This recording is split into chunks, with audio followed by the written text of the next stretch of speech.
يا أيها الناس اعبدوا ربكم الذي خلقكم والذين من قبلكم لعلكم تتقون. اب جو تیسرا رکوع آ رہا ہے سورہ بقرہ کا، اس میں قرآن کی دعوت کا خلاصہ ہے. قرآن کیا ماننے کی دعوت دیتا ہے، اس کی پکار کیا ہے. جیسا کہ میں عرض کر چکا ہوں، 2/3 قرآن پہلے نازل ہو چکا ہے، پس منظر میں ہے. ہمارے لیے اس ترتیب مصحف کے اعتبار سے وہ قرآن بعد میں آئے گا، ترتیب نزول کے اعتبار سے وہ پس منظر میں موجود ہے. لیکن چونکہ یہاں پر مصحف کے اندر یہاں سے آغاز کیا جا رہا ہے، لہذا اس کا خلاصہ جو ہے لب لباب یہ ایک رکوع میں، اور قرآن کے فلسفے کا اور اس کے بعد نہایت ہی اہم جو موضوعات ہیں اور مسائل ہیں ان کا ذکر پھر چوتھے رکوع میں. ابھی ہم تیسرا رکوع پڑھ رہے ہیں. یا ایھا الناس اعبدوا ربکم الذی خلقکم والذین من قبلکم لعلکم تتقون. اے لوگو، بندگی اختیار کرو اپنے اس رب کی، اپنے اس مالک کی جس نے تمہیں پیدا کیا، اور نہ صرف تم کو پیدا کیا، تم سے پہلے جتنے لوگ گزرے انہیں بھی پیدا کیا تاکہ تم بچ سکو. یہ قرآن کی دعوت کا خلاصہ ہے، اور یہ نوٹ کر لیجئے یہ تمام انبیاء اور رسل کی دعوت یہی تھی.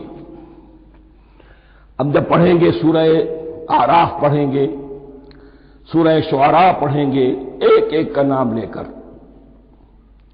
ان اعبدوا اللہ واطیعون، ہر رسول کی دعوت یہ تھی اللہ کی بندگی کرو، میری اطاعت کرو.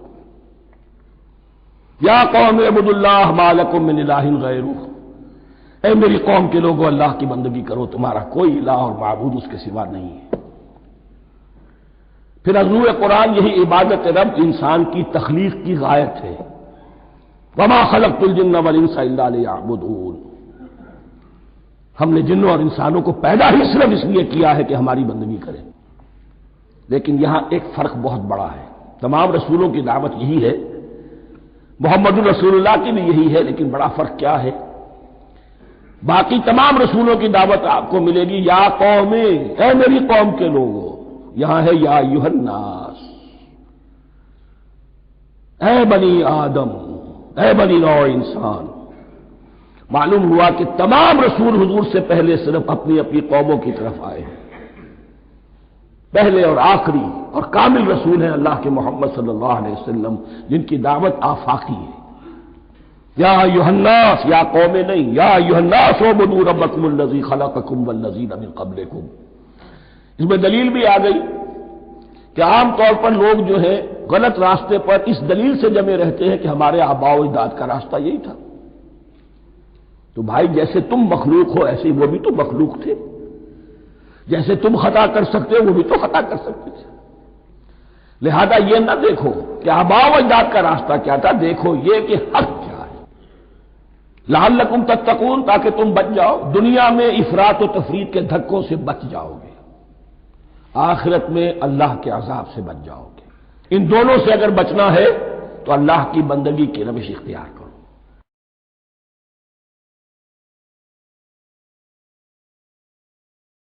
Ya ayyuhan nas, people, all people, listen up. U'budu rabbakum, enslave yourselves and worship the master of all of you. Enslave yourselves to your master.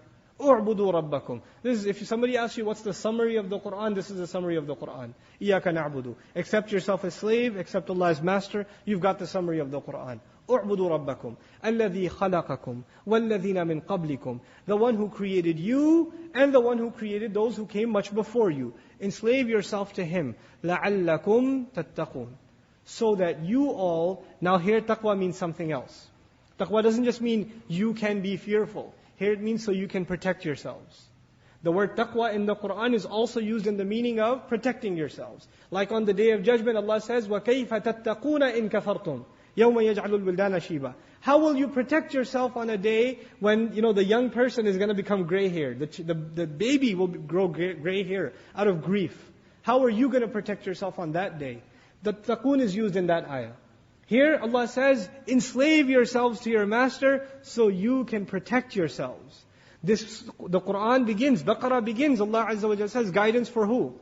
For people who have taqwa. People who actually protect themselves, who want to protect themselves, who take precaution. Allah says you should become enslaved to Allah so you can gain this quality of taqwa. You can be of those who protect yourselves. May Allah make us of those who protect themselves, who have the quality of taqwa. May Allah overlook our mistakes and remove the disease of hypocrisy from our hearts and keep our iman strong and help each other build love for each other and love for this deen and love for this book and love for His Messenger sallallahu alaihi wasallam. Barakallahu li wa lakum fil Qur'an al-Hakim wa nafa'ni wa iyyakum bil ayati wa dhikr al-Hakim. Assalamu alaikum wa rahmatullahi wa barakatuh.